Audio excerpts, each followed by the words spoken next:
Bon, aujourd'hui, c'est l'histoire de Cécile, qui évidemment ne s'appelle pas Cécile dans la vraie vie, mais nous avons déjà parlé de Cécile, mais sous un autre prénom et je sais plus lequel.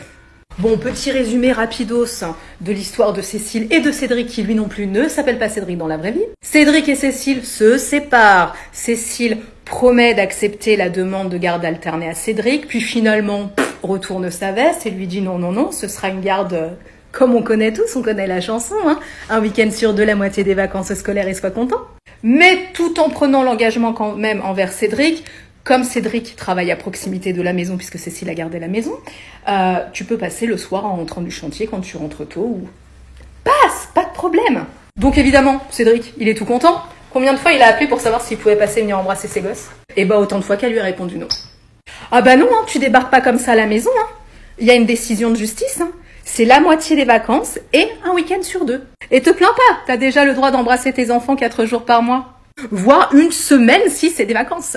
Puis au pire, s'il te manque, tu regardes mon Facebook, mon Instagram, je publie régulièrement des photos d'eux.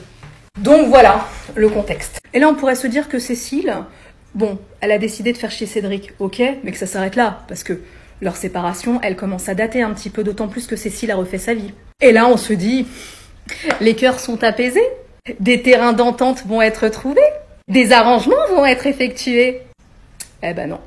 Donc Cédric, qui n'est pas né dans un chou, a des parents. Parents qui sont donc les grands-parents de ses enfants. Hein. Bah, ouais.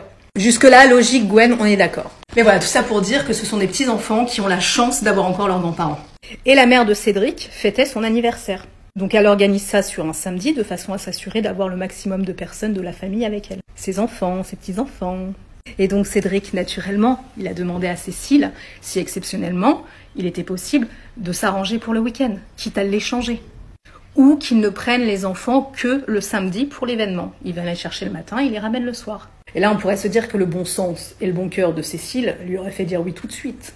Et ben, il faut croire que la malveillance et la méchanceté, chez certaines personnes, ça n'a aucune limite. Parce que c'est tout naturellement que Cécile lui a répondu que non. Ben non, de toute façon, elle a déjà prévu quelque chose ce week-end-là. Et ce quelque chose, c'est même pas le samedi, c'est le vendredi soir, où elle s'est prévu un petit restaurant en amoureux avec son chéri. Et donc, elle demande à ses propres parents à elle de garder ses enfants. Et comme ses parents à elle gardent les enfants le vendredi soir, il est tout à fait normal et logique pour Cécile que ses parents gardent ses enfants le samedi toute la journée. Parce qu'à aucun moment, on se dirait « Bah écoute, dans ces cas-là, ouais, pas de souci, prends-les même vendredi parce que vendredi soir, je suis pas là. » Non, c'est pas écrit dans le jugement. Et c'est comme ça que par ego, de ce sentiment de pouvoir et de supériorité sur la vie de son ex, de ses enfants et de ses ex-beaux-parents, Cécile a privé une grand-mère de la présence de ses petits-enfants le jour de son anniversaire. Et peut-être que même Cécile, elle a privé une grand-mère de son dernier anniversaire avec sa famille et ses petits-enfants. Bah ouais, parce que bon, la vie, elle nous prévient pas quand elle s'arrête, hein. Elle nous envoie pas un petit recommandé en disant « Oh là là, attention, t'as un préavis de 3 mois, après, terminé, hein. T'es licencié de la vie. » Voilà, alors je sais que, malgré le temps qui passe, il y a certaines personnes qui ont encore ce besoin de pouvoir et de pression sur les autres. C'est un peu leur façon d'exister, quoi. Mais il serait peut-être bon aussi de prendre du recul et de pas non seulement faire souffrir ses enfants en les privant de la présence de leur père, tout en ne faisant pas souffrir le père de la présence de ses enfants, mais aussi peut-être ratisser un petit peu plus large et imaginer que derrière, il y a des grands-parents. Et que non, les grands-parents ne sont pas là que quand on a besoin d'eux.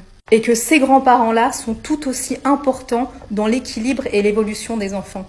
Parce qu'avoir ces grands-parents, c'est magique. Alors achetez-vous un punching ball, faites du yoga, mais ne privez pas vos enfants de la magie des grands-parents juste parce que vous avez un document qui dit que le père, c'est un week-end sur 2, les semaines paires ou impaires, et c'est tout. Ça brise des vies, et vous, ça vous apporte rien. Enfin voilà. Je voulais faire cette vidéo parce que je sais que tragiquement des Cécile, il y en a beaucoup. Et puis parce qu'on parle souvent de l'exclusion parentale père-mère, mais on oublie de mentionner les grands-parents qui sont tout aussi importants et qui souffrent tout autant finalement. Donc eux aussi, ils ont le droit à leur part. Et puis souhaitons à Cécile de devenir grand-mère à son tour. Bisous.